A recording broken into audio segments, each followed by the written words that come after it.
Hello, my friend. Today I will tell you another long-forgotten legend. Close your eyes and let the magic transport you to Middle-earth. Our journey begins.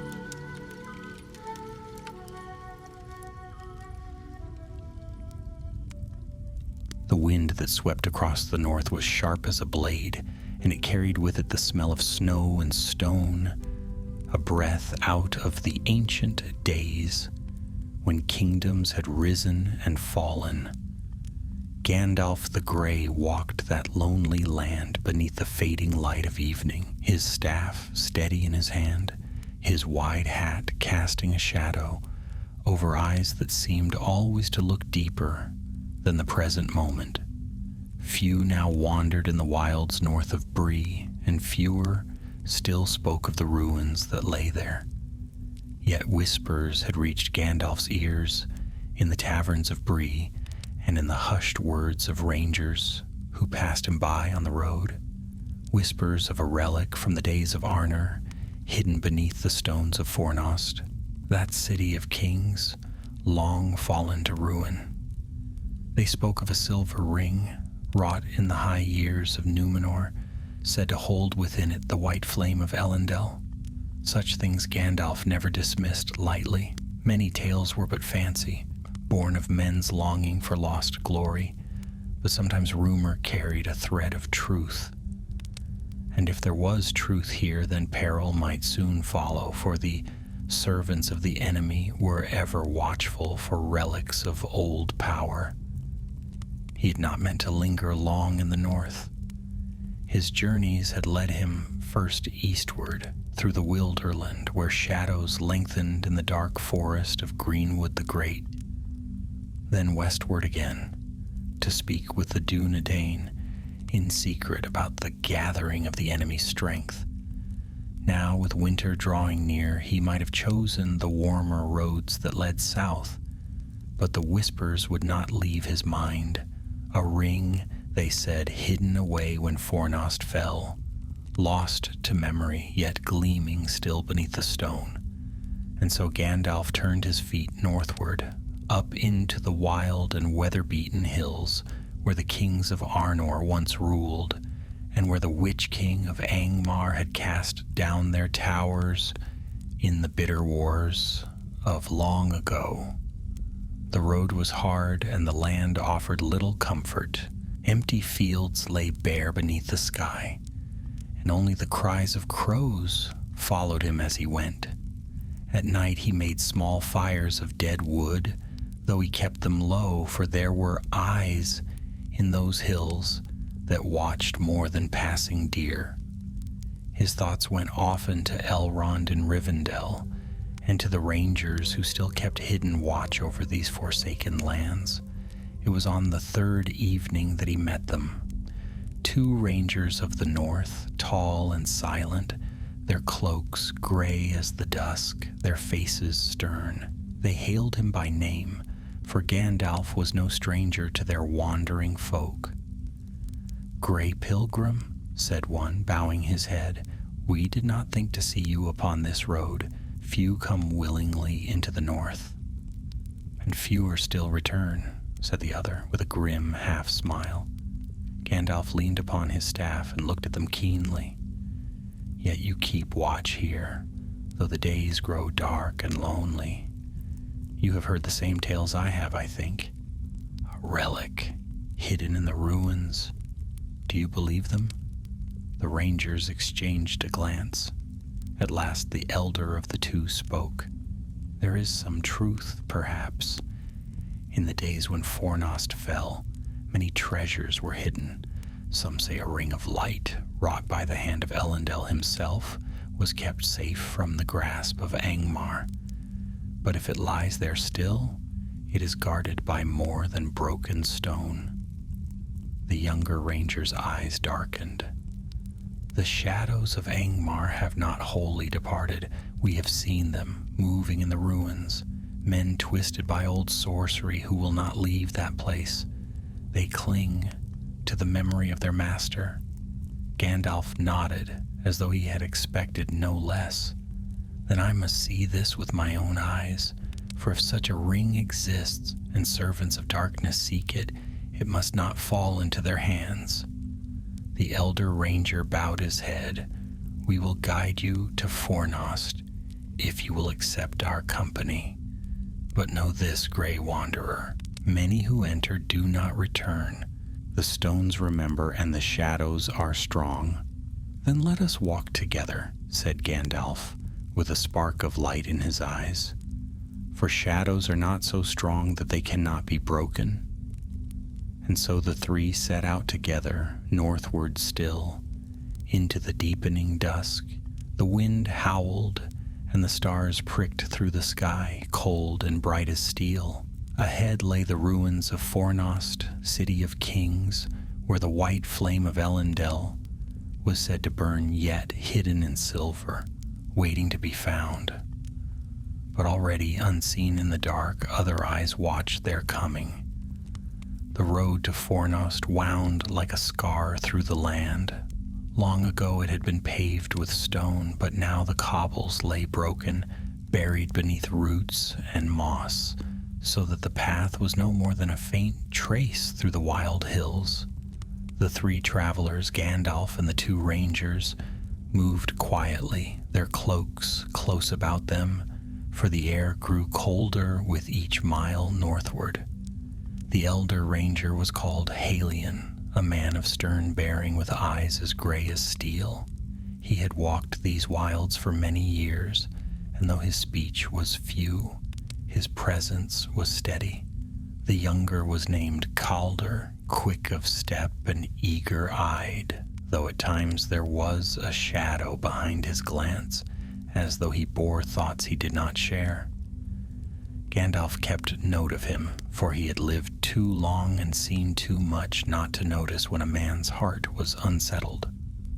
By day, they spoke little, saving their strength for the long climb through the wind-swept hills. By night, they built small fires in hollows, where the flame would not be seen from afar. The nights were full of strange sounds, the hoot of owls, the cry of foxes, and sometimes a whispering that seemed too thin and cold to belong to any creature of flesh. When such sounds stirred, Halion would stand watch, his hand upon the hilt of his long knife, while Gandalf puffed quietly on his pipe, the smoke curling like pale mist about his hat. On the fourth night, as they camped beside a trickling stream, Halion spoke of the days when Fornost was still a city of men. My forefathers walked those streets, he said, his voice low as though not to disturb the night. Great halls stood there with banners flying and the sound of horns calling at dawn. But when Angmar came, the horns were silenced and the banners torn. The Witch King made a desolation of all our pride, and though he was driven out at last, his shadow lingers still. There are places in Fornost where even rangers fear to tread. Gandalf listened, nodding gravely. Evil does not depart swiftly. It clings to stone and soil and waits for the unwary. But remember, Halion, shadows cannot grow stronger unless light forgets to shine. That is why you and your kin must endure. Halion inclined his head at this, comforted somewhat. But Calder said nothing. He sat apart, staring into the fire as though it spoke words only he could hear. By the fifth day, they reached the outlying ruins. Broken stones jutted from the ground like bones of some ancient beast. Ivy crept along shattered walls, and black crows wheeled above the fallen towers.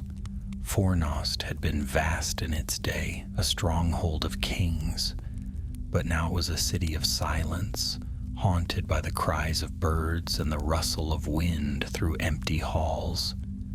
As they entered the ruins, the air grew colder. Gandalf drew his cloak about him and leaned on his staff. The echo of their footsteps rang strangely, upon the stones as though other feet walked beside them, unseen. "There," Hallion said, pointing toward the heart of the city. The great hall stood beyond that rise. If the relic you seek lies anywhere, it will be there, where the last stand of Arnor was made. They passed through streets that had once been paved and filled with markets. Now weeds grew thick, and rubble lay in heaps where houses had fallen. At times Gandalf thought he saw movement in the corners of his sight, a shadow slipping behind a broken archway, or a figure standing still in the doorway of a ruined hall. But when he turned, there was nothing, only emptiness and the whisper of wind. At length they came upon the remnants of a wide courtyard where a fountain once flowed. The fountain was long dry, its basin cracked and filled with dead leaves. Here the air seemed heavy, as though the ruin itself breathed with a chill that sank into their bones. It was there that the first danger came. From the shadows of a broken wall, 3 figures emerged. They were men, or had once been, though their faces were pale as ash, and their eyes glowed faintly with a sickly light. Their armor was rusted, their cloaks in tatters, yet they moved with a dreadful purpose, as though bound by a will not their own. "Servants of Angmar," Hallion muttered, his hand leaping to his knife. The creatures hissed like snakes, and in a voice that was not wholly human, one of them croaked, "The flame is ours. Leave this place, or be swallowed by the dark." Gandalf stepped forward, planting his staff firmly upon the stone. "You have no claim here," he said, his voice ringing through the courtyard like a clear bell. "Be gone, shadows, before the light scatters you." The creatures snarled and rushed forward. Hallion leapt to meet them, his blade flashing in the dim light.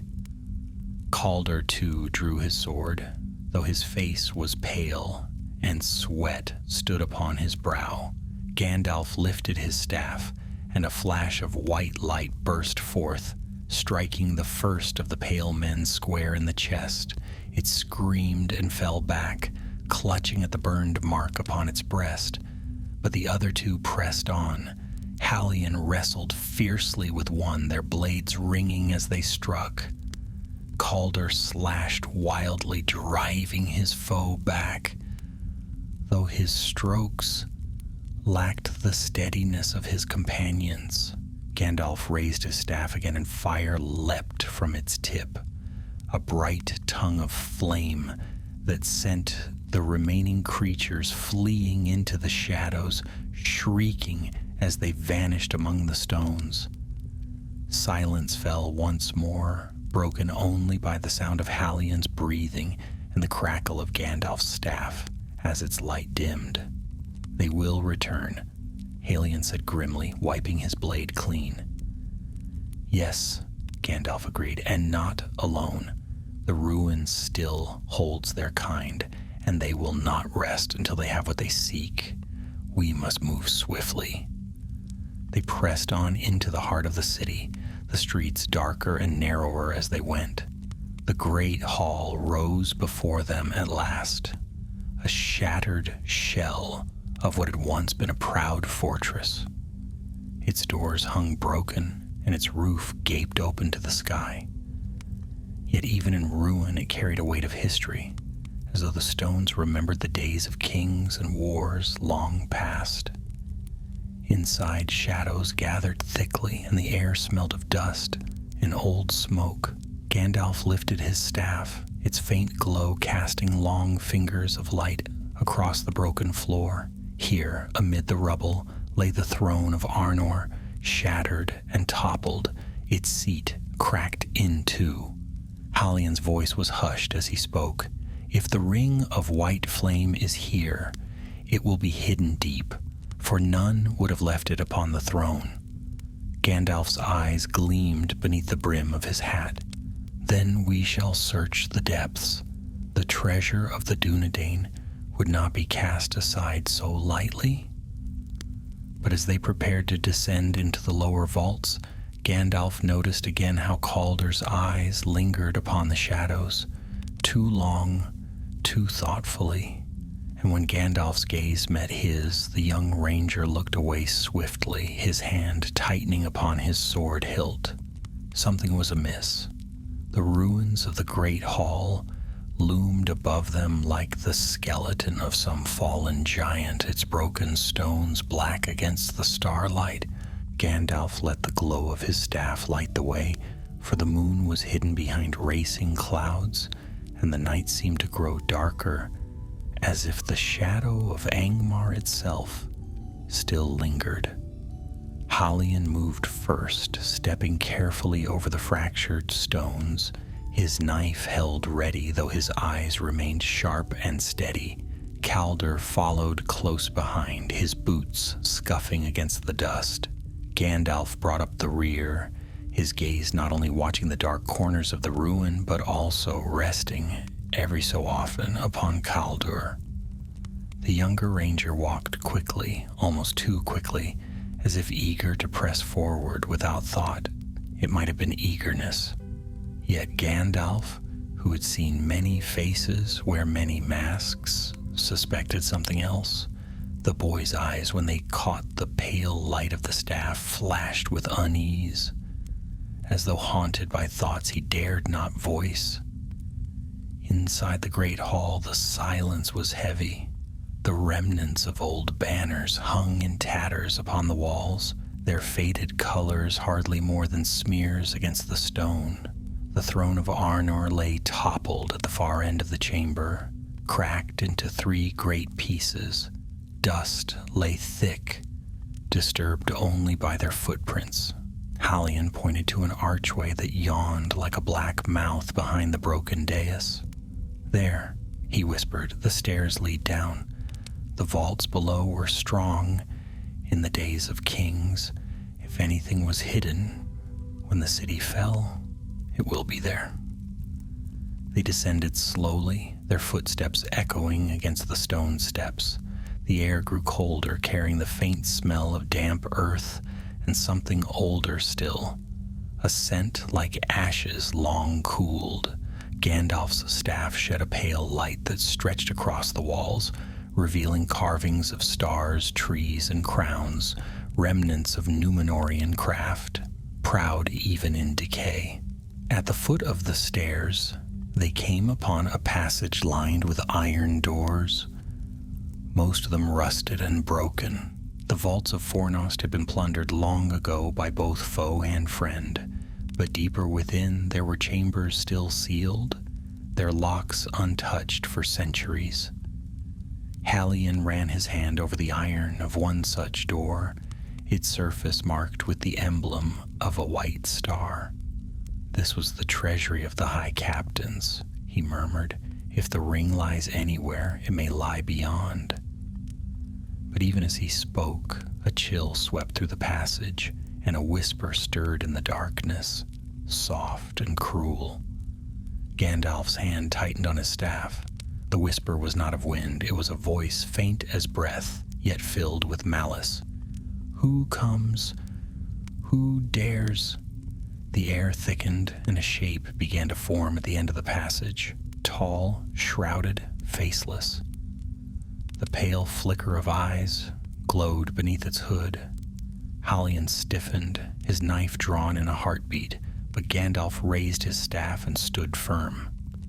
"A shade," the wizard said softly, though his voice carried authority.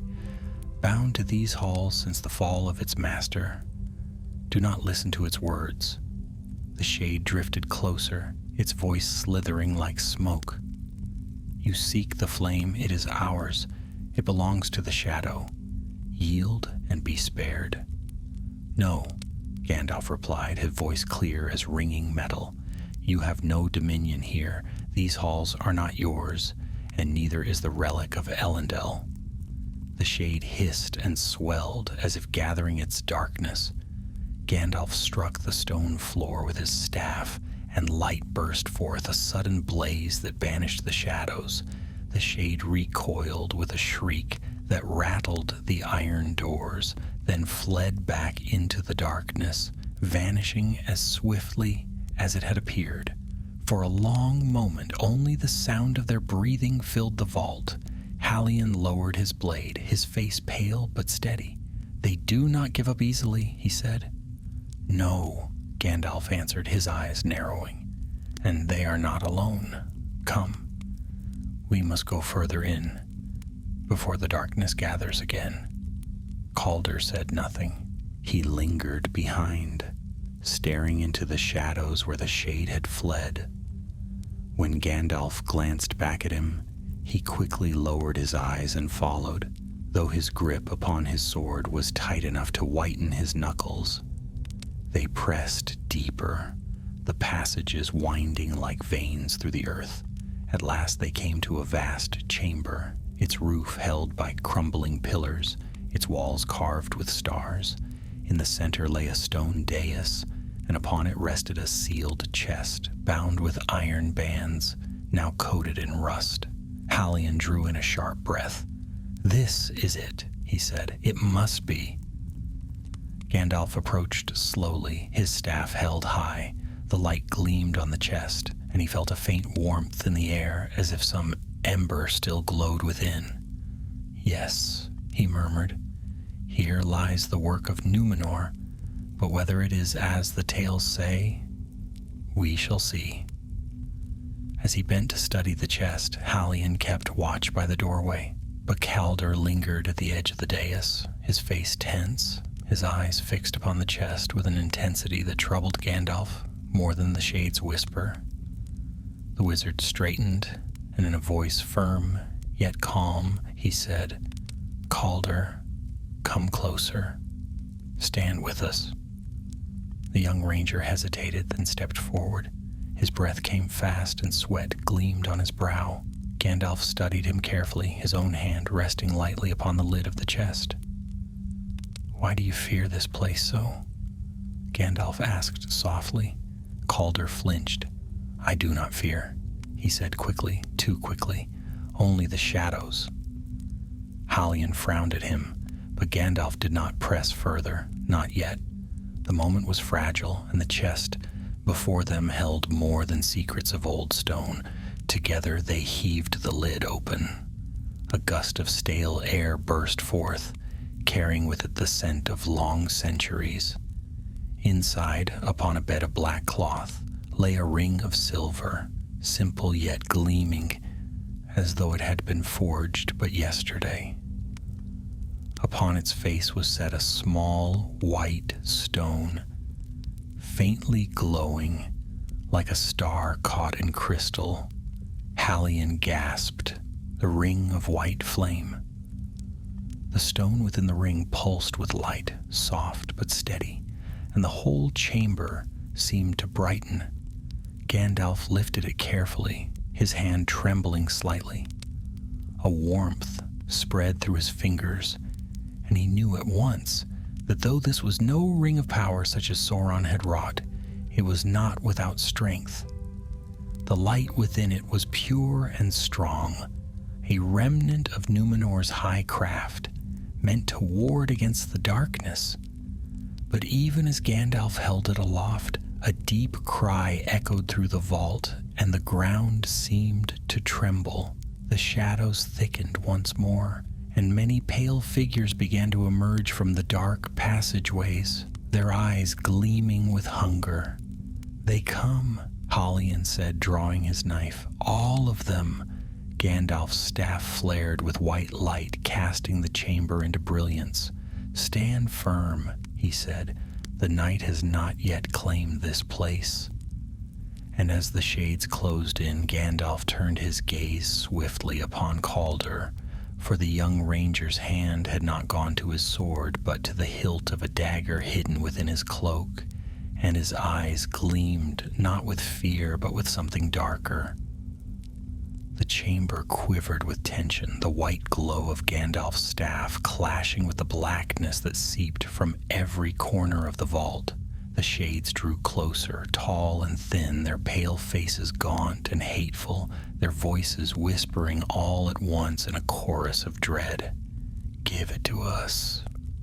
The flame belongs to the shadow."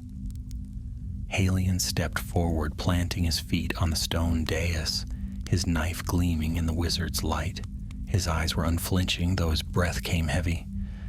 "We cannot hold them for long," he said.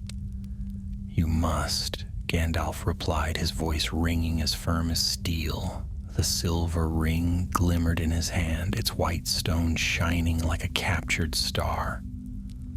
"This light is what they seek, and what they fear. It is both lure and bane. Stand fast, Halion. Shadows can be driven back." The shades hissed and shrank from the ring's glow, but their hunger only sharpened, and more poured into the chamber from every passage until the vault seemed alive with them. And it was then that Gandalf turned his eyes sharply on Calder. The young ranger had not raised his sword. Instead, his hand clutched the dagger at his side, his lips pressed tight as though he wrestled with some choice. The shadows seemed to cluster near him, curling at his feet, as though he were not their foe but their kin. "Calder," Gandalf said, his voice cutting through the chaos. "Draw your blade, boy. Stand with us." Calder's eyes flicked to the wizard, wide and shining. His face was pale, his chest heaving, but he did not move to obey.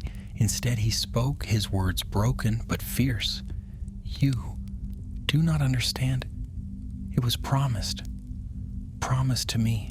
Halion spun toward him, his expression thunderous. "Promised? By whom?" But the answer was clear enough in the hiss that rose from the shades. "He is ours, bound to us." Gandalf's heart sank, though his face remained stern. He had suspected treachery, but it cut deep to see it confirmed. This boy, this ranger of the north, had been snared by whispers in the dark. The enemy's hand reached further than even Gandalf had guessed.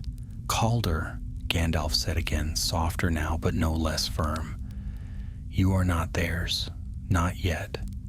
Their promises are chains, nothing more. Choose now while choice remains.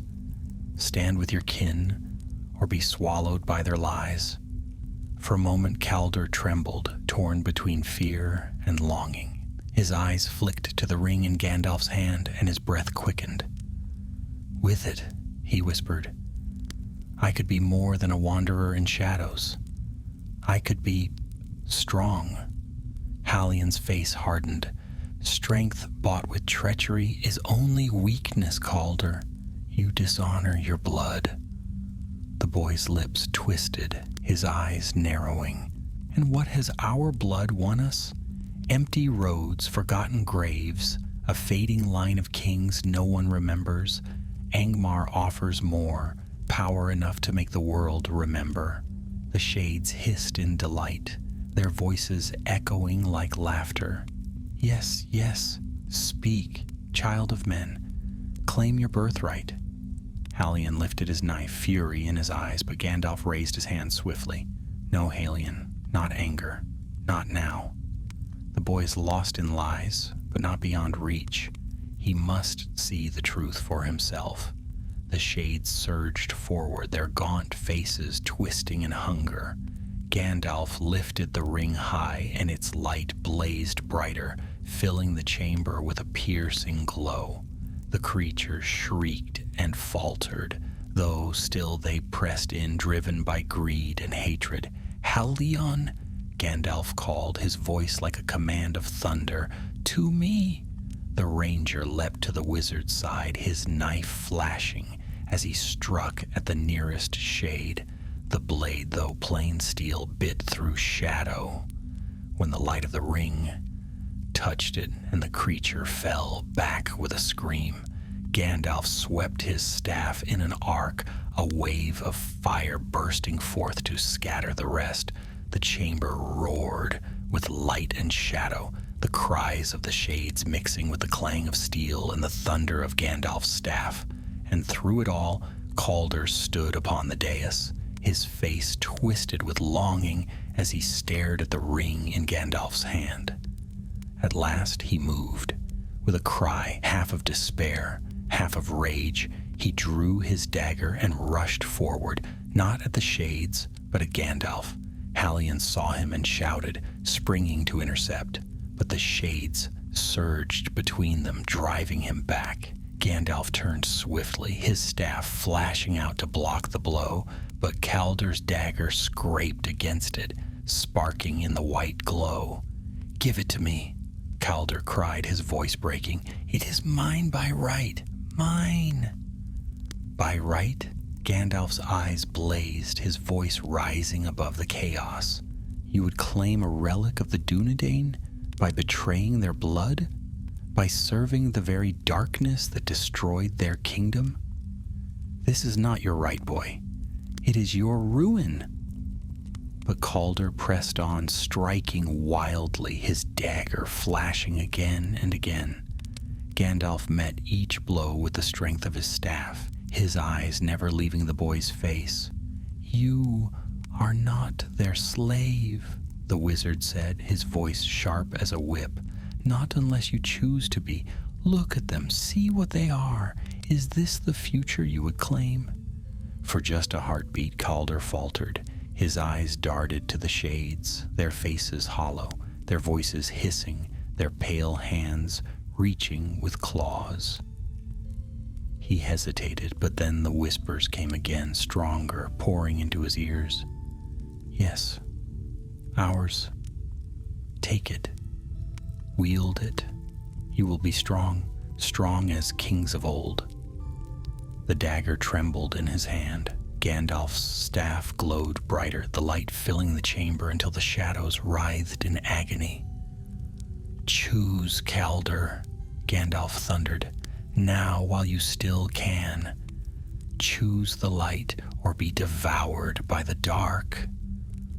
The boy gave a cry, one that tore from his throat like a wounded animal. Then with a sudden motion he turned, not toward Gandalf, but toward the shades. With all his strength he plunged his dagger into the chest of the nearest shadow. The creature screamed, its form shattering like smoke in a gale. Hallion roared in approval, his knife flashing as he cut down another. "Fight, Calder, fight them!" The boy staggered, his face pale, but his eyes now burned with a desperate light. He struck again and again, slashing at the shades as they surged toward him, their whispers now turning to shrieks of rage. Gandalf lifted the ring high, and its light flared like a starburst. The shades wailed and fell back, their forms unraveling until at last the chamber stood empty. The darkness scattered. Silence fell. Calder sank to his knees, gasping for breath, his dagger slipping from his hand. He looked up at Gandalf, his face streaked with sweat and ash. I nearly... His voice broke, and he bowed his head. "I am sorry." Gandalf lowered the ring, his expression grave. "You were tempted," he said, "and nearly lost, but you are not beyond redemption. Remember this night, Calder. Remember what you chose at the end. Not the lies you listened to, but the truth you claimed." Hallion came to stand beside the boy, his eyes still hard but his hand steady as he rested it briefly on Calder's shoulder. "Your path is not ended," he said, "but tread carefully, for such weakness may return if you do not guard your heart." Calder nodded weakly, shame heavy in his face. Gandalf turned, his gaze falling upon the ring of silver still gleaming in his hand. The light within it pulsed softly, steady, and calm, as though nothing had passed. Yet the wizard's thoughts were troubled. For if the shades of Angmar had come so swiftly, if they had known of the ring's resting place, then darker powers were stirring, and the North would not sleep easily. He closed his hand around the relic and looked toward the shadows of the vault. "This is but the beginning," he murmured, and in the silence that followed, the ruins of Fornost seemed to shiver with the breath of old wars waiting to be waged anew. The vault was quiet again, too quiet. Dust swirled slowly in the air, catching in the glow of Gandalf's staff. The silence pressed down on them, heavy and unnatural, as though the stone itself were holding its breath. Halion sheathed his knife with a slow motion, his eyes sweeping the corners of the chamber. Calder still knelt on the ground, his head bowed, his dagger lying where it had fallen. Gandalf alone remained standing tall upon the dais, the ring of white flame glimmering faintly in his hand. The wizard studied it carefully. The band was of pure silver, smooth and unmarred by the centuries. The white stone set deep in its center pulsed faintly, like the beat of a living heart. It was not the work of elves, nor was it anything like the dreadful rings of power Sauron had wrought, yet it carried strength, an echo of Númenórean craft, bound to the memory of Elendil himself. "This ring was forged to guard, not to rule," Gandalf said at last, his voice low. "Its light is a shield against shadow. No small thing, yet not the perilous weapon our enemy would most desire." He closed his fingers around it. "But it is enough to draw his servants, and enough to corrupt the weak of heart if they listen too closely to whispers in the dark." Calder flinched at the words, though Gandalf's eyes softened as they turned upon him. "You have erred, but you turned back at the brink. That is worth more than you yet know." Halion folded his arms, his face stern. "It may be, but the shadows will not stop here. They know we have the ring now. They will hunt for it and for us." Gandalf nodded. "Indeed, we must not linger. This chamber is no longer safe. The city itself stirs against us." At that moment, a faint tremor ran beneath their feet. Dust fell from the ceiling, sprinkling across the broken dais. A hollow rumble echoed through the stone passageways, deep and distant, but drawing nearer, like the heartbeat of some great beast. Halion stiffened. "What was that?" Gandalf's face grew grave. The shades were but fragments, remnants of lesser servants bound here. But there are greater things that haunt these ruins still. Our struggle has woken one. He turned to the others sharply. "Come, we must leave this place." They hurried back the way they had come, Calder stumbling to his feet and following in silence, his face pale with shame and fear. The passages wound like a maze, their steps echoing as they passed the broken vaults. Behind them, the rumbling grew louder, the stone groaning as if the weight of ages pressed down with new force. At last they reached the stairway leading upward, but as they began to climb, a sudden blast of icy wind roared down from above, extinguishing Gandalf's staff light for a heartbeat. The wizard struck the stone with the staff again, and light flared once more, but the air was colder now, biting at their skin like knives. They emerged into the great hall, but it was no longer still. The air churned with a foul wind, and the tatters of banners whipped against the walls. A darkness gathered at the far end of the chamber, coiling and swelling until it took shape. A towering form clad in broken armor, its helm twisted, its eyes burning with a pale fire. "A captain of Angmar," Gandalf said, his voice grim.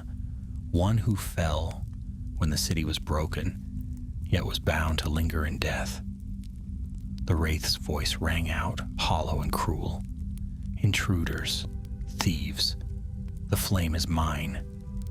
Long have I waited as this tomb for its return. Yield it, and perhaps I shall grant you swiftness in death." Halion stepped forward, knife raised, though his hand trembled. "You shall not have it." The wraith laughed, a sound that shook the stones. "Mortal steel cannot harm me. You are dust already, Dunedain." "Not all steel is mortal," Gandalf replied, his staff blazing suddenly with fierce light. "And not all flame is yours to claim." The wraith shrieked, recoiling from the brightness, but then surged forward, its great blade forming from smoke and shadow. Halion darted aside, narrowly avoiding the sweep, while Gandalf met the wraith with a strike of his staff. Fire burst forth, clashing against the darkness in a blinding flare. "Calder," Gandalf cried over the roar, "stand with Halion, do not falter now." The boy shook as though frozen, but at Halion's shout he drew his sword at last and leapt to his companion's side. Together the two rangers struck at the wraith's flanks, their blades passing through smoke, but catching where Gandalf's light touched, cutting into the creature's form with searing pain. The chamber became a storm of fire and shadow, Gandalf's staff burning white as the wraith's blade swung with the force of a thunderclap. Stone shattered where it struck, sending fragments flying. Halion pressed the attack, his knife flashing again and again, while Calder fought with desperate fury, his shame turned now to rage against the darkness he had almost embraced. Still the wraith pressed them back, its laughter echoing, its strength unbroken. "You cannot destroy me," it roared. "I am bound to this ruin until the end of days, and I will drag you down with me." Gandalf's eyes burned. He lifted the ring of white flame high, and its light blazed forth like a star unveiled. The wraith shrieked and staggered, its form writhing as the brilliance struck it. "Now, Halion," Gandalf shouted, "strike where the light falls." Halion leapt forward, his knife plunging into the shadow's chest. The wraith screamed, its form splitting with cracks of white fire. Calder followed with a wild cry, driving his blade into the creature's side. The light of the ring flared brighter, and with a thunderous roar, the wraith's form shattered into fragments of shadow that whirled away like smoke in a gale.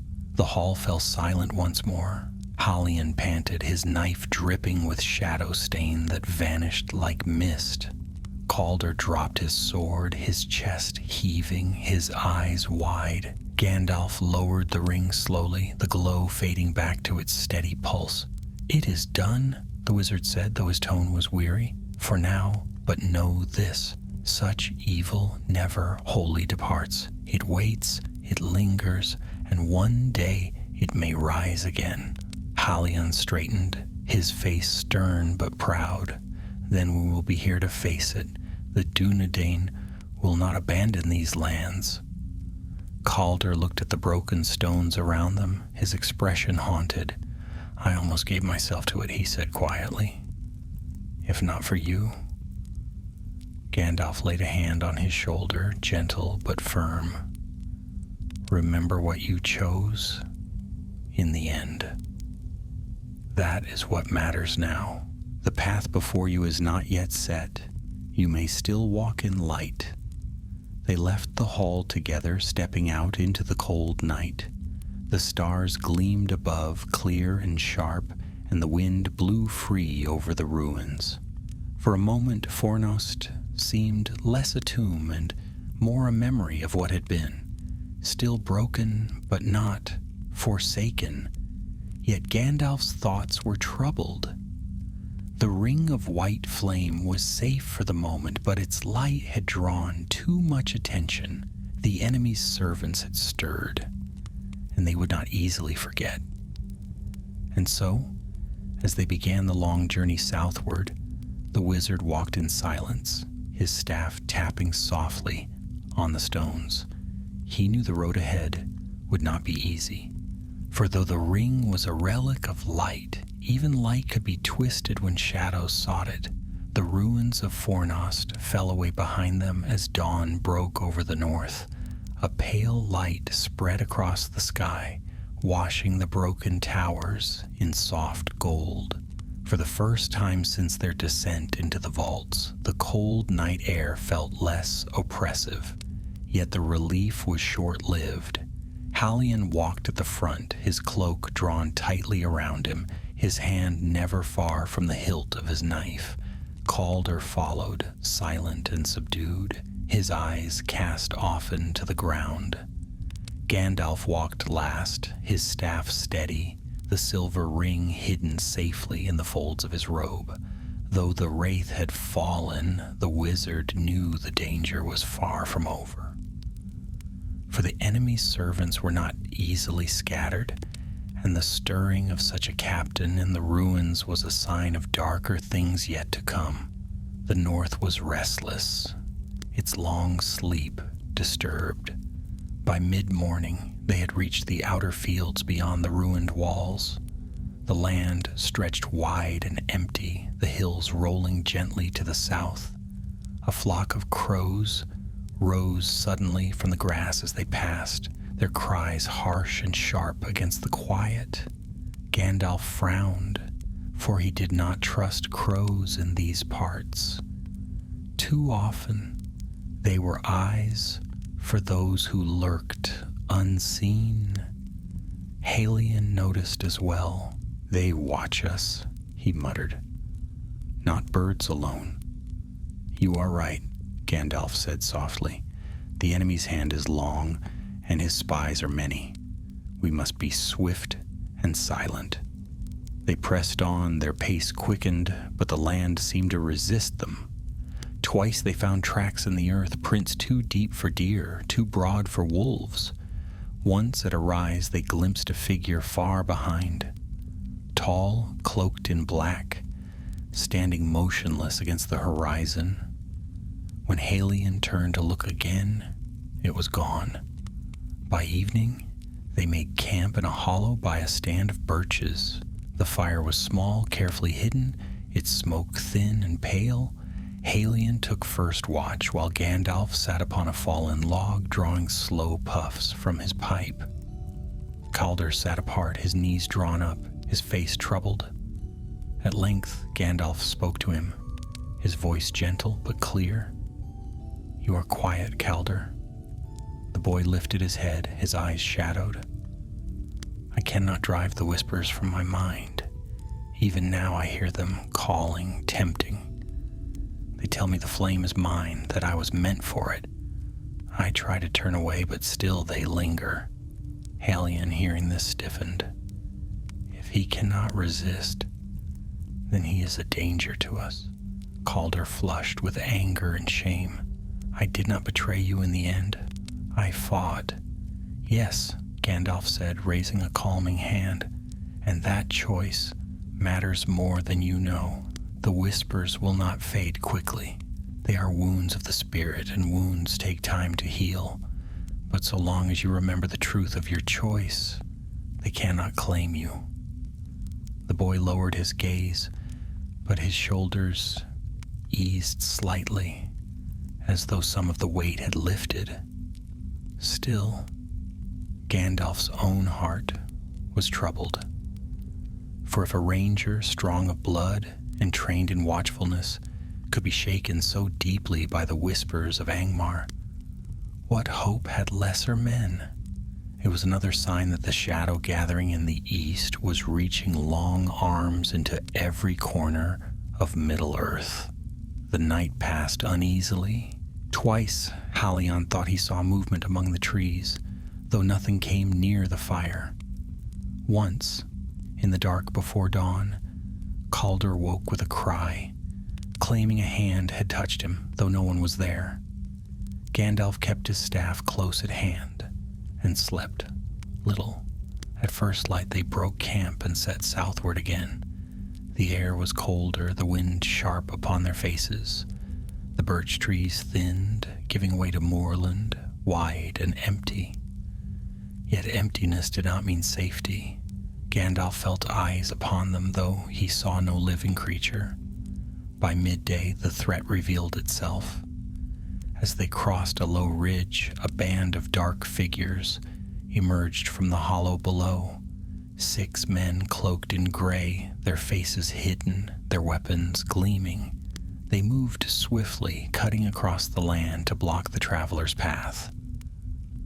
"Servants of Angmar," Hallion growled, his knife already in hand. The men stopped a short distance away, their leader stepping forward. His hood fell back, revealing a pale face, scarred and twisted, his eyes gleaming with cruel hunger. His voice was cold as stone. "You carry the flame," he said. "Give it to us, and perhaps you will walk away." Hallion spat upon the ground. "We do not bargain with carrion." The leader's lips curled into a thin smile. "Then you will die as carrion." He raised his hand, and his men surged forward. The clash was swift. Hallion met the first with a fierce strike, his knife flashing. Calder, though trembling, drew his sword and stood beside him. Gandalf lifted his staff, and a flare of white light burst forth, blinding the attackers for a moment. But these were not mindless shades. They were men, twisted, yes, and bound to dark service, but living, breathing, and skilled in battle. Their blades rang against Hallion's, and their strength pressed hard. Calder fought desperately, his strokes uneven but driven by raw determination. Once he stumbled, nearly cut down, but Hallion struck aside the blow and drove the foe back. "Steady," he shouted.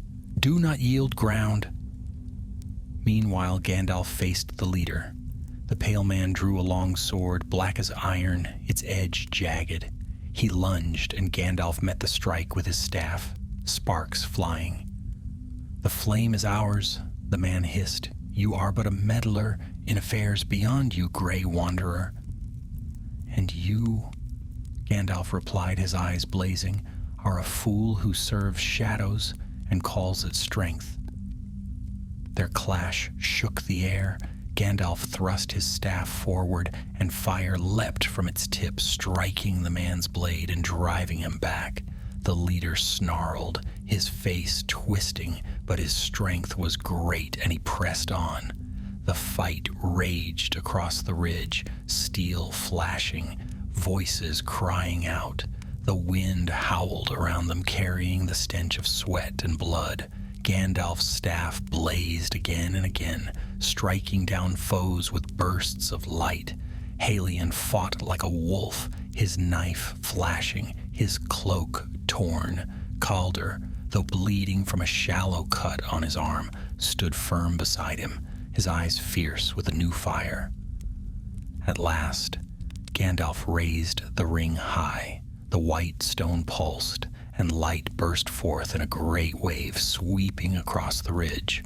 The dark men cried out, their eyes seared, their weapons falling from their hands. The leader shrieked, covering his face, but Gandalf's staff struck the ground, and fire roared up around him. With a scream, the man fell back into the hollow, his body vanishing into shadow. His followers broke, scattering into the wild, fleeing into the moors.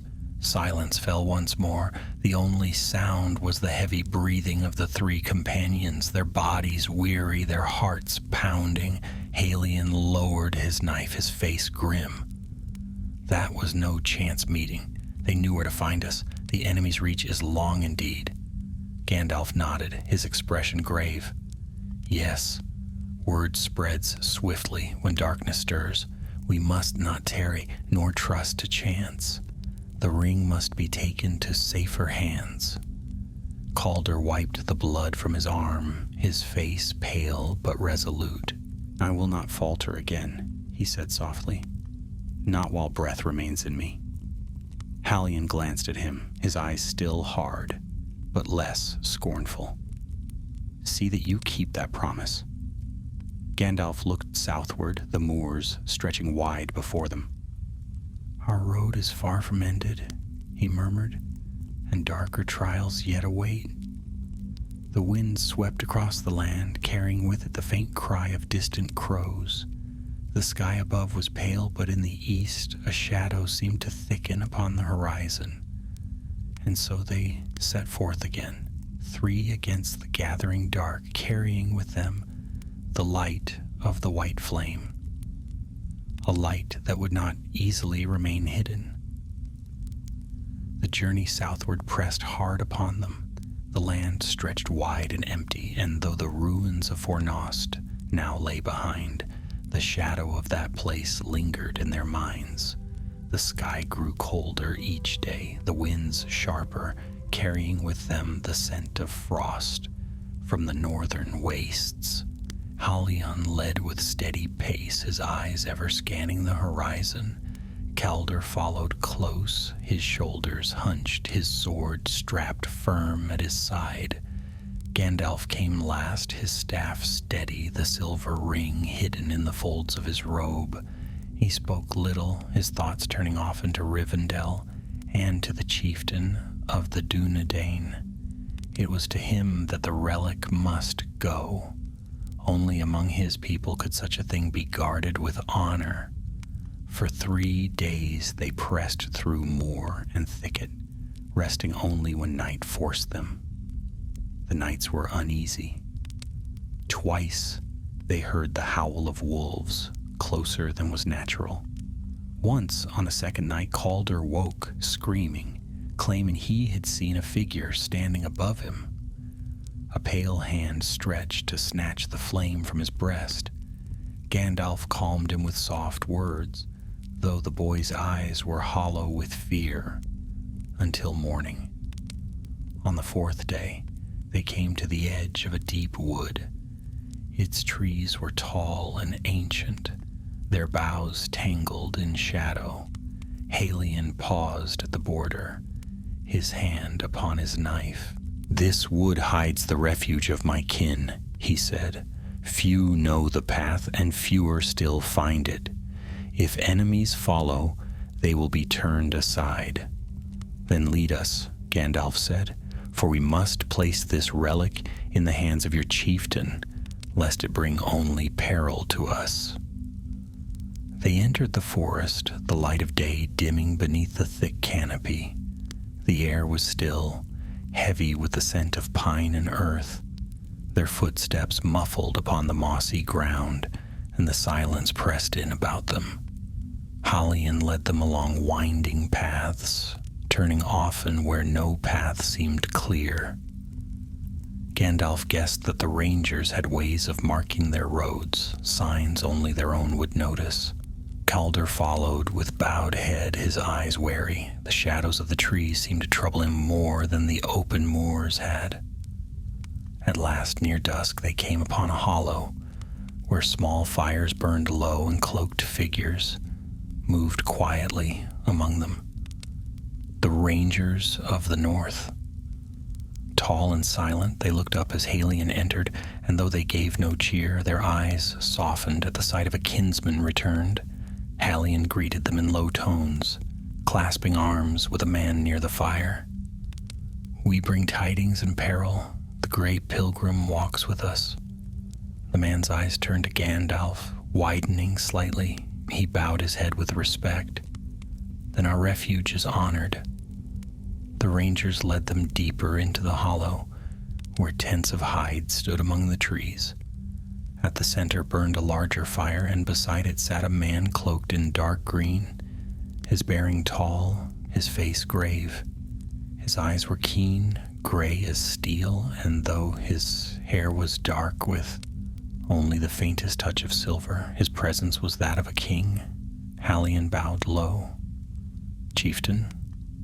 The man inclined his head. "Halion, you are returned, though I see hardship in your face, and with you the gray pilgrim. Welcome, Gandalf." Gandalf bowed lightly, his eyes warm. "Arathorn, son of Arador, it is well to see you, though I fear my tidings are heavy." Arathorn rose, his cloak falling back from his shoulders. "Then speak them. Gandalf drew forth the silver ring, its white stone gleaming faintly in the firelight. A hush fell over the rangers. This was found in the vaults of Fornost, Gandalf said. The ring of white flame, wrought in the high years of Númenor, a relic of your people hidden from the grasp of Angmar. The light of the fire caught in Arathorn's eyes as he gazed upon it. Slowly, he reached out, but did not yet touch. Long have tales spoken of such a relic, that it should come to us now. It is both gift and burden. Burden indeed, Gandalf said, for the shadow stirs in the north. The ruins are restless, and servants of Angmar seek this ring even now. A wraith was roused by our search, and we were pursued upon the moors. A murmur spread among the rangers. Arathorn's face hardened. Then it cannot remain in these lands unguarded. We will take it, and it shall be kept in secret among the Dunedain. None of the enemy's servants shall claim it. Before Gandalf could reply, a cry rang from the edge of the camp. A ranger burst into the hollow, his cloak torn, his face pale. "They come," he shouted. "The hunters are upon us." In an instant, the camp was alive with movement. Rangers seized their bows, their knives flashing in the firelight. Arathorn drew his sword, his eyes blazing. "To arms!" Gandalf turned swiftly, his staff blazing with sudden light. From the trees beyond came the sound of many feet and voices, harsh and cruel. Dark figures poured from the shadows, cloaked and armed, their eyes gleaming with malice. The hunters of Angmar had found them. Arrows flew. One ranger cried out and fell, struck in the chest. Halion leapt to the fire's edge, his knife raised, his voice calling to his kin. Calder stumbled back, fear plain upon his face, but then he drew his sword with a cry and stood firm beside Halion. The clash was fierce and sudden. Blades rang, cries rose, the fire roared high. Gandalf strode to the center of the hollow, his staff blazing white. "Stand firm," he called. "The night does not yet belong to the shadow." He lifted the ring, and its light flared, driving back the nearest foes. But still they pressed on, countless and cruel, their strength greater than before. From the dark a horn sounded, a low, dreadful note that shook the trees. Arathorn's face grew grim. "They mean to break us," he said, his sword cutting down an enemy. "This is no mere raid. They will not leave until the ring is theirs, or we are slain." Gandalf's heart was heavy. The camp of the Dunedain, hidden and strong, was not beyond the reach of the enemy after all. The white flame had drawn them like moths to a beacon, and now battle was upon them. He raised his staff high, fire bursting forth like a tower of light. The hunters shrieked and faltered, but still they came, their voices crying in dark tongues. And in the heart of the struggle, Gandalf knew the fate of the relic, and perhaps of the North itself, would be decided here in the shadowed wood. The hollow erupted into chaos. Arrows hissed through the air, swords clashed in the firelight, and the cries of men and foes alike echoed among the trees. The hidden refuge of the Dunedain, meant to be a place of safety, had become a battlefield. Arathorn fought at the forefront, his sword a flash of steel as he cut down those who came against him. Halion was close by, fierce and unyielding, his knife striking with deadly precision. Calder, though his face was pale and his hands shook, stood at their side, his blade rising and falling as he fought with desperate energy.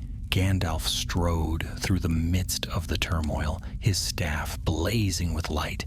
Each time he struck the earth, fire burst forth, casting the attackers back in terror. Yet for every foe that fell, 2 more seemed to come. The hunters of Angmar were many, their voices raised in cruel laughter, their strength fueled by the promise of the flame. "They will not stop," Arathorn shouted, driving his blade through a cloaked figure. "They know what we carry. They mean to tear it from us or destroy us in the attempt." "Then we must hold," Gandalf called, his voice like thunder. "The flame cannot fall into their hands." The white stone of the ring glowed fiercely in his hand, its light shining like a beacon across the hollow. Wherever it touched, the hunters faltered, their faces twisted in pain. But its light also drew them with greater fury, their eyes fixed upon it with maddened hunger. A horn sounded again from the darkness beyond the trees. Its low, dreadful note rolled through the hollow like a wave of doom. From the blackness came more foes, rushing into the fray, their blades gleaming, their cries harsh. The rangers pressed together, forming a circle around the fire. Arathorn's voice rose above the din. "Hold the line, hold for the north." They fought with grim determination, but the enemy pressed harder. A ranger beside Halion fell with a cry, an arrow buried in his throat. Another was dragged down by 2 cloaked men, his knife torn from his hand. The circle shrank step by step until only the fire and Gandalf's blazing staff kept them from being overwhelmed. And then, from the shadows, a new figure appeared. He was taller than the others, cloaked in black, his face pale and cruel beneath his hood. In his hand he carried a great spear tipped with iron, its head dark and gleaming. His voice cut through the din like a blade. "The flame is mine," he declared. "By the will of the Witch King, it returns to us. None here shall live to deny it." The hunters roared in answer, their fury renewed. Gandalf felt the weight of his words, for here was no mere servant. This was a captain of Angmar, one of the living men who had bound themselves in service to the Shadow, gaining strength from their master's will. Arathorn stepped forward, his sword raised. "You will find no easy prey here," he said. The captain laughed, the sound cold as iron. "You are but broken remnants of a broken line. Your time is over. Yield the flame, or be swept away." Halion spat. "We yield nothing." The captain's smile vanished. With a cry, he thrust his spear, the blow striking with such force that the earth shook where it fell. Arathorn met it with his sword, sparks flying as steel clashed against iron.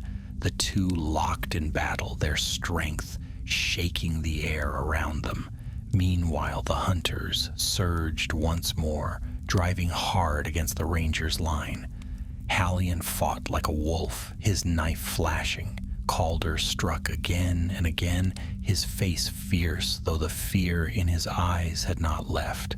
Gandalf moved through the fray, his staff a pillar of light, his voice crying words of power that rang against the night. "Back, servants of Shadow! This light you cannot claim!" Fire burst forth with each stroke, scattering the enemy. Yet still they came, their hunger unquenched. At the fire's edge, a struggle broke out. 2 hunters broke through the line and rushed toward Gandalf, their blades raised. Calder leapt to meet them, his sword clashing against theirs. For a moment he faltered, their strength pressing him down, but then with a cry he struck one aside, his blade biting deep. The second turned upon him with a snarl, raising his weapon high, only for Halion to strike from behind, his knife flashing, felling the foe. "You fight well," Halion said quickly, though his eyes were still stern. "Stand firm, boy. We are not yet finished." Calder nodded, his breath ragged but his grip steady. At the center of the hollow, Arathorn and the captain of Angmar clashed fiercely, their blades striking again and again. The firelight gleamed upon Arathorn's face, grim and unyielding, while the captain's pale features twisted with rage. "You cannot prevail," the captain hissed, his spear driving hard. "The north is ours, the flame is ours, your line is broken." Arathorn's eyes burned with pride. "The line of Elendil is not broken, nor shall it be, while breath remains in us." With a great cry, he struck, his sword biting deep into the captain's side. The man screamed, staggering back, his blood dark upon the earth. For a moment the hunters faltered, their cries turning to dismay, but the captain did not fall. With a snarl, he thrust his spear once more, striking Arathorn across the chest. The chieftain reeled, his cloak torn, his blood staining the ground. "Arathorn!" Halion cried, rushing toward him. Gandalf struck the earth with his staff, a blaze of fire driving the enemy back. He lifted the ring high, its white stone burning like a star. The hunters shrieked and covered their faces, their forms twisting in the light. "Be gone!" Gandalf thundered. "This flame you shall not have!" The captain snarled, his strength faltering beneath the light. With a roar of fury, he hurled his spear, aiming straight for Gandalf's heart, but Halion sprang between them, his knife raised. The spear struck his blade and shattered it, the force hurling him to the ground. Gandalf's staff flared, the light bursting forth in a great wave. The hunters screamed, scattering into the trees, their cries fading into the night. When the light dimmed, the hollow was still. The enemy was gone. The ground was strewn with fallen bodies, both ranger and foe alike. The fire crackled softly, casting its glow upon the weary survivors. Arathorn stood with Halion's help, his face pale, his wound deep but not mortal. Calder leaned upon his sword, his body trembling with exhaustion. Gandalf lowered the ring, its light fading back to a soft pulse. "It is finished," Halion said, his voice hoarse. "For now." Arathorn looked at Gandalf, his eyes shadowed but resolute. "The flame must be hidden more deeply than before. If the enemy will not rest, neither can we." Gandalf nodded. "It will be so. But this night shows us what stirs in the dark. Angmar's shadow has not wholly died. It waits, gathering strength. And if we do not stand against it, it will rise again." The rangers bowed their heads, their hearts heavy with grief for the fallen. Yet in their eyes burned a fierce light, for they knew their duty had not ended. Gandalf gazed into the fire, the ring glimmering faintly in his hand. The battle had been won, but the war was far from over. The smoke of battle still hung over the hollow long after the enemy had fled. The bodies of the fallen lay scattered among the trees, their lifeless faces pale in the firelight. The rangers moved among them in silence, tending to the wounded, gathering their dead. There was no wailing, no lament. These were men long hardened by war and loss. But their silence was heavy, like the weight of stone pressing down upon the earth. Gandalf stood near the fire, his staff planted firmly beside him, the ring of white flame hidden again in the folds of his robe. His eyes were grave as he watched the rangers move, their number sorely diminished. Every life lost here was one the North could ill afford. Arathorn sat upon a low stone, his cloak drawn about his wounded chest. His face was pale, but his eyes burned with unyielding strength. Halion stood nearby, his own arm bound with cloth where the spear's shattering blow had left him bloodied. Calder hovered close, his face pale but resolute, his sword still stained from the fight. At last, Arathorn raised his head, his voice quiet but firm. We cannot keep it here. This refuge is known now. If one host of the enemy has found us, another will follow. The flame must be carried elsewhere. Hallion nodded grimly. The relic is too great a burden. It draws darkness to us like a beacon in the night. Calder stirred at those words. Then we must cast it away, break it, bury it, throw it into the sea. If it brings only death, then let it be rid of. Gandalf's eyes turned to him, piercing and sharp. And would you destroy a gift of Numenor, wrought to guard against the very darkness that hunts us? That is folly, Calder. A blade may wound if misused, but would you throw away all swords because one might cut its wielder? No, the ring of white flame is no curse. It is light against shadow, and light must not be snuffed out, no matter the peril. Calder flushed, lowering his eyes. I spoke in fear. Fear is natural, Gandalf said more gently, but do not let it rule you. Shadows feed upon fear. You must feed the light instead. Arathorn leaned forward, his face drawn with pain. If it cannot be destroyed, and cannot remain here, then where shall it go? To Rivendell, perhaps? To Elrond, who is wise and strong in counsel? Gandalf considered. The thought had been in his own mind. Elrond was indeed wise, and his house a safe haven. Yet to carry the ring, there would be a long and perilous journey. And more than that, the relic was of Númenórean craft, bound to the line of Elendil. Was it not fitting that it remain with the Dúnedain? The ring belongs to your people, Gandalf said at last. To the heirs of Elendil, whose flame it was made to honor, but it must be guarded with secrecy, hidden so that no shadow may find it. Few must know, even among your kin, and only the chieftain should bear it, for the burden is heavy, and not all hearts are strong enough to resist its lure. Arathorn's gaze fell to the fire, the flames dancing in his eyes. Then I will take it, he said quietly. If it is our burden, then I will bear it, and it shall remain hidden, known only to me and to those I trust with my life. Hallion bowed his head. So it shall be. But Gandalf hesitated. His hand rested upon the folds of his robe where the ring lay, and he felt its steady warmth. There is wisdom in your words, Arathorn. Yet I must warn you, though this is no ring of power, still it draws the shadow.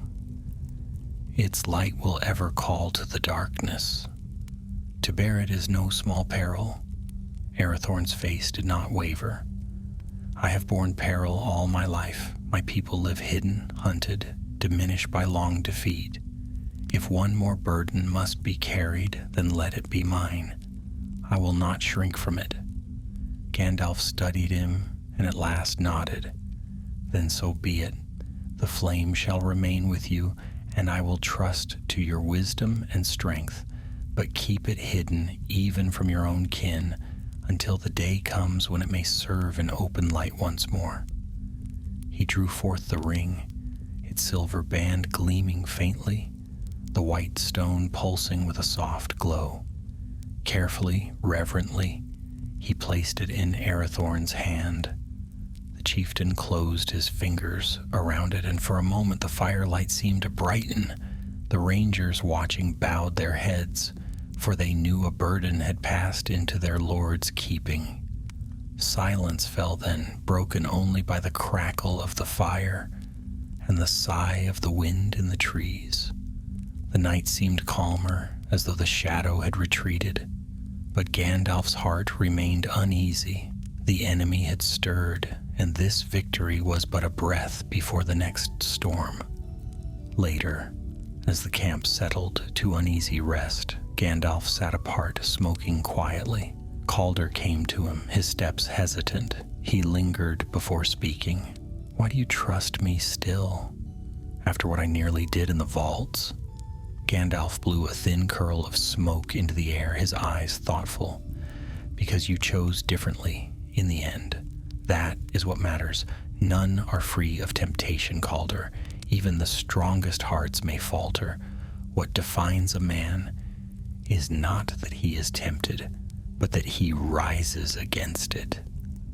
Calder lowered his gaze. I am afraid I will falter again. Then remember this night, Gandalf said, his voice firm.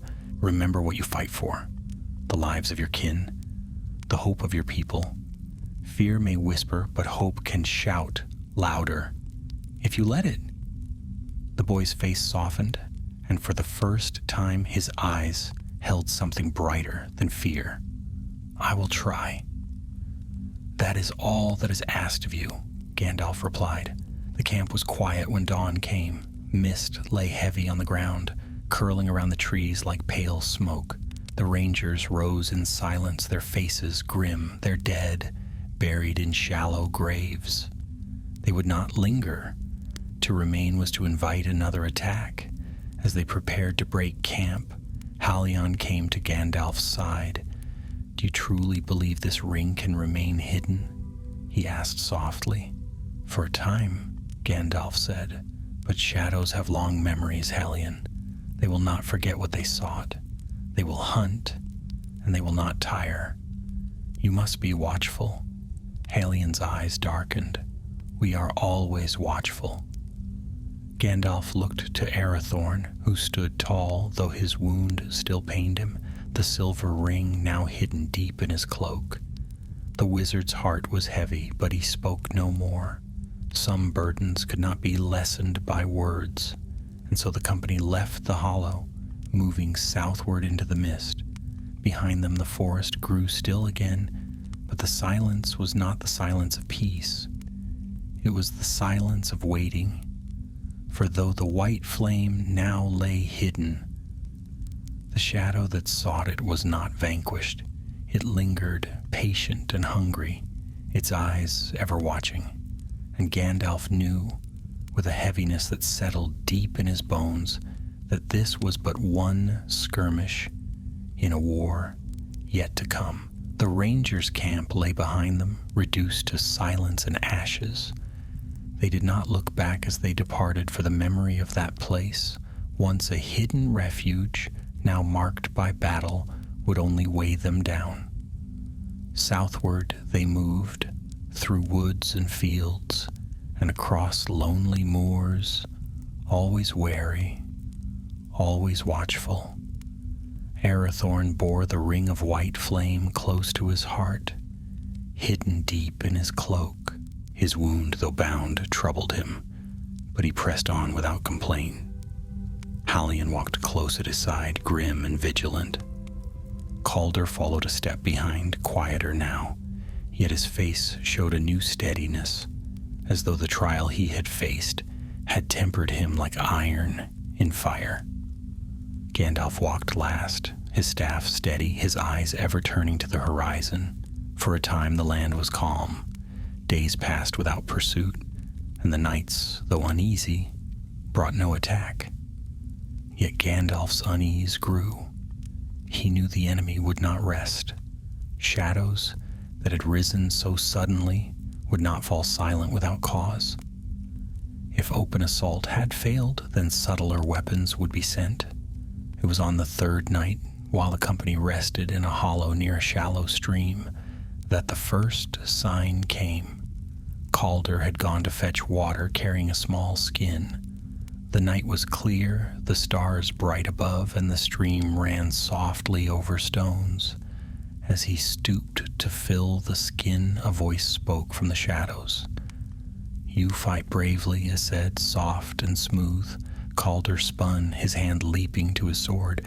A figure stepped from the trees, a man cloaked in gray, his face lean, his eyes keen and watchful. He raised his hands in peace. Hold, the stranger said. I mean no harm. I am of your kin, the Dunedain. Calder hesitated, his heart pounding. The man bore the look of a ranger indeed, tall, stern, weather-worn.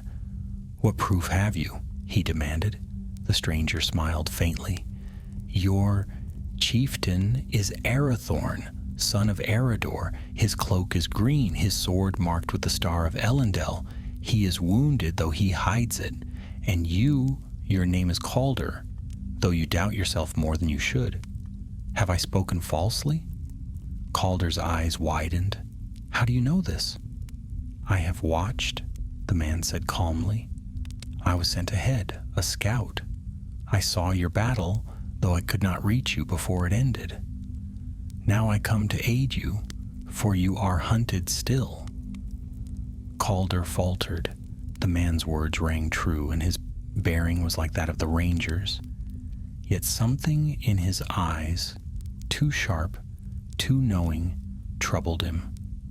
I should bring you to the chieftain, Calder said at last.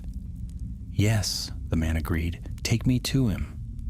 Together they returned to the hollow. Halion rose at once, his knife drawn, when he saw the stranger.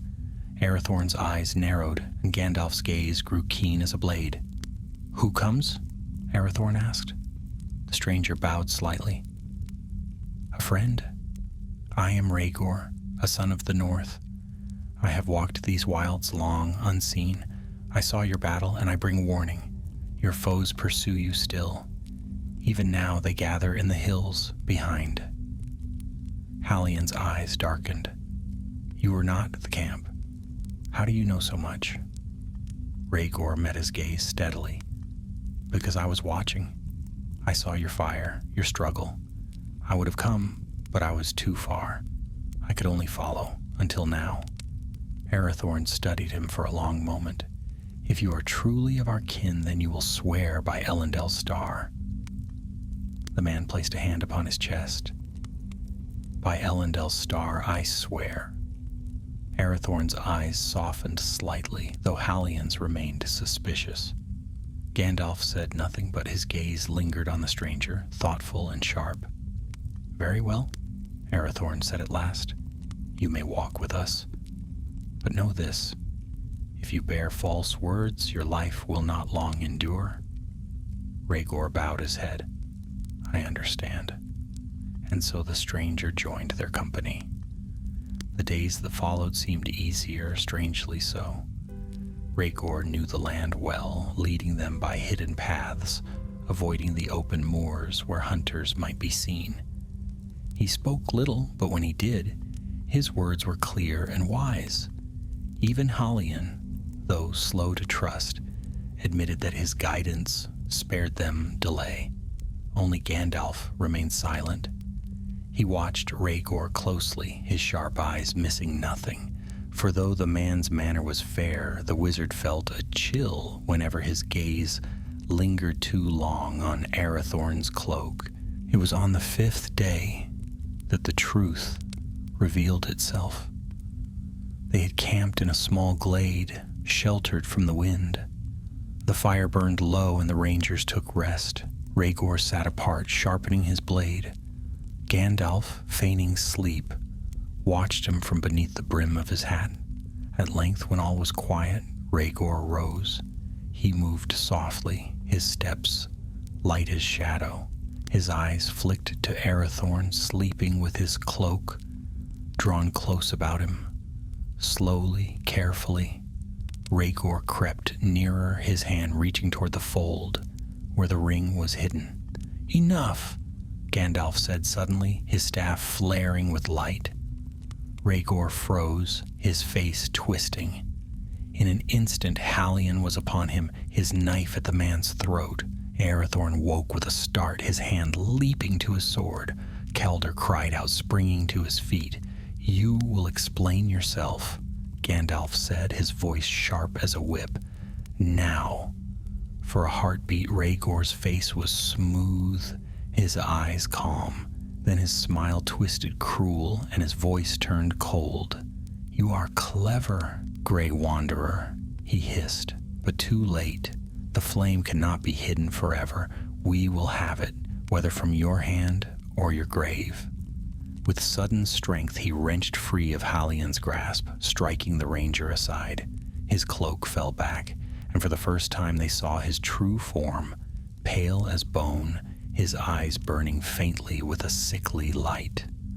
No living man, but one bound by dark sorcery, half flesh, half shadow. He leapt for Arathorn, his hand reaching like a claw, but Gandalf's staff struck the ground, fire bursting forth. Rhaegor screamed, his form writhing in the blaze. Hallion's knife flashed, driving deep into his chest. Calder's sword followed, cleaving through the shadow. With a final shriek, the false ranger crumbled into ash, his body scattering like smoke upon the wind. Silence fell. The fire crackled softly, the night still around them. Hallion wiped his blade, his face grim. A spy, sent to worm his way into our trust. Arathorn's jaw tightened. The enemy grows cunning. If one such can take the likeness of our kin, then no path is safe. Calder shuddered. I led him to you. I brought him here. You are not to blame, Gandalf said firmly. The fault lies in his deceit, not in your heart. Remember, Calder, trust can be a weapon when twisted by lies. But you saw it in the end. You fought and you stood. That is enough. The boy's face steadied, though his eyes still held shame. Arathorn turned to Gandalf. How many more such spies will come? As many as the shadow wills, Gandalf answered, but we will face them one by one. The flame is not yet theirs, and while it burns, so too does hope. They rested little that night, for none could sleep easily after such betrayal. The dawn came cold and pale, and they set forth again, their eyes sharper, their hearts heavier. The white flame still burned in secret, but the enemy was ever nearer, his hand stretching further with each passing day. And Gandalf knew, as the road wound south, that the final struggle for the relic was drawing near.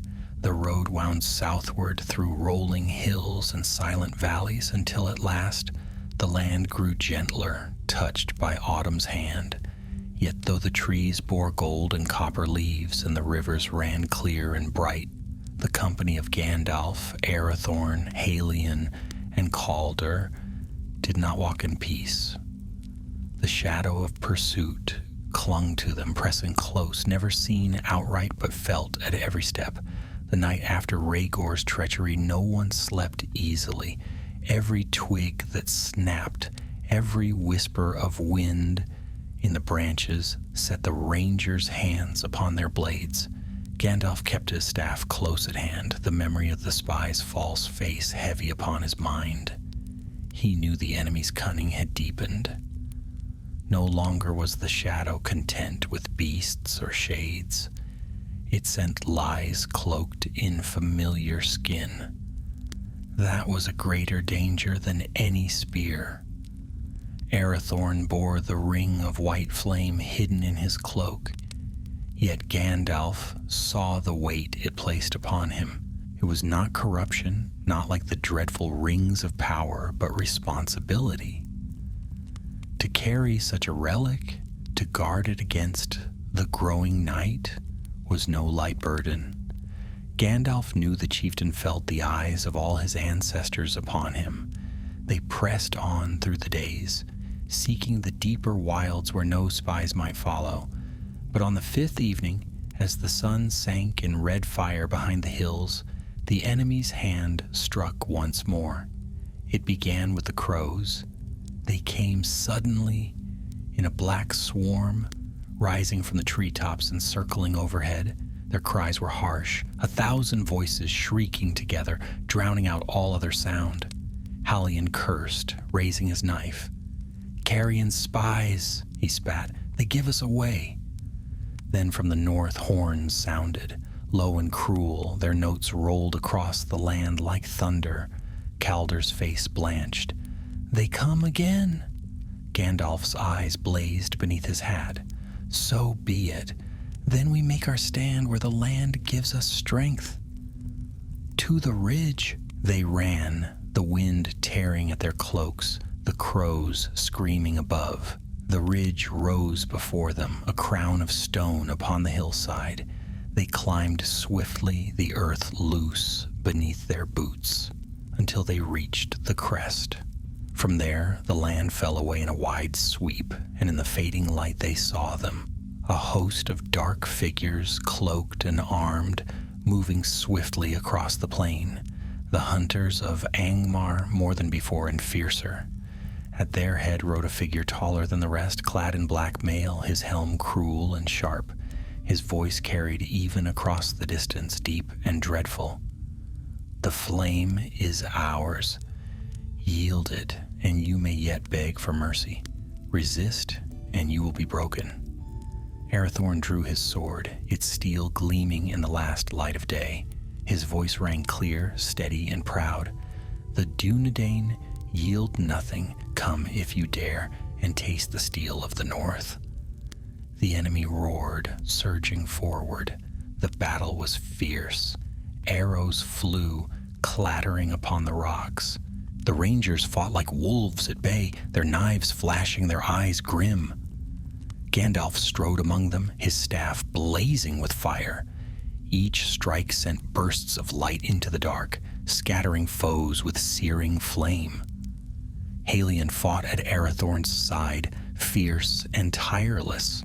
Though blood ran from a cut upon his brow, Calder struck again and again, his fear overcome by desperate courage. Though his blade shook, it did not falter, and more than once his stroke saved Halion from a foe's spear. But the enemy pressed hard. For every hunter that fell, another climbed the ridge. The black-clad captain came at last, his sword long and cruel, his voice a roar of malice. He struck at Arathorn, his blows falling like thunder. Steel rang upon steel, sparks flying. Gandalf saw the tide turning. They could not win by steel alone. The flame must be revealed, or all would be lost. He lifted his staff, his voice rising above the din. "Arathorn, the ring. Now." The chieftain hesitated for a heartbeat, then drew forth the relic. Its silver gleamed in the dusk, the white stone burning like a star. A hush fell over the battlefield, as though even the enemy drew breath in awe and hunger. Then Gandalf struck the ground with his staff, and the ring's light flared with sudden brilliance. It burst across the ridge in a wave, white fire sweeping over friend and foe alike. The hunters shrieked, their eyes seared, their forms writhing. The black-clad captain staggered, his blade falling from his hand. "Now!" Gandalf cried. Halion and Calder leapt forward, driving their blades deep into the captain's chest. He gave a roar of fury, his form twisting, then crumbled into ash, swept away by the wind. The host of hunters broke. Some fled, screaming into the night. Others fell where they stood, their strength gone. The crows scattered, vanishing into the dark sky. In a matter of moments, the battlefield was still. The rangers stood in silence, their chests heaving, their faces pale. Arathorn lowered the ring, its light fading back to a steady pulse. Gandalf leaned upon his staff, weary but unbowed. "It is done," Halion said hoarsely. "For now," Gandalf answered, "but remember this. Shadows do not die so easily. They retreat, they wait, and they return. The white flame has been revealed. The enemy will not forget." Arathorn closed his hand around the relic, his face grave. "Then we will not forget either. This ring shall be hidden, guarded in secret by my house. Few shall know of it, and fewer still shall touch it. But it will not be cast aside. When the hour of need comes, its light may yet serve." Gandalf nodded. "That is wisdom. Hide it well, son of Eredor. Guard it not as a treasure, but as a trust. One day, it may be the hope of many." Calder stepped forward, his sword still in his hand, his eyes filled with awe. "I nearly betrayed you once," he said softly. "But now I swear, I will guard this secret with my life. No shadow shall take it while I yet stand." Halion placed a hand on the boy's shoulder, his stern face softening. "Then you have found your path at last." The company stood upon the ridge as the night deepened, the stars wheeling bright above. The battle was over, the ring safe, yet each of them knew the war was far from ended. The white flame was a light in the dark, but lights drew shadows, and greater storms were gathering in the east. For now, though there was silence, the land lay quiet, the wind cool upon their faces. Gandalf looked south, his eyes distant, thoughtful. "The world is changing," he murmured. "Darkness stirs, but so too does hope. The white flame shall burn quietly, hidden in the hands of the Dunedain, until its hour comes, and when it does, may it shine brighter than all shadow." He lifted his staff, and for a moment the ridge glowed with soft white light, like dawn before the morning. And thus the tale of the ring of white flame came to its end, not lost nor claimed by shadow, but hidden in secret, guarded by the chieftain of the north, until the day came when its light would be needed again.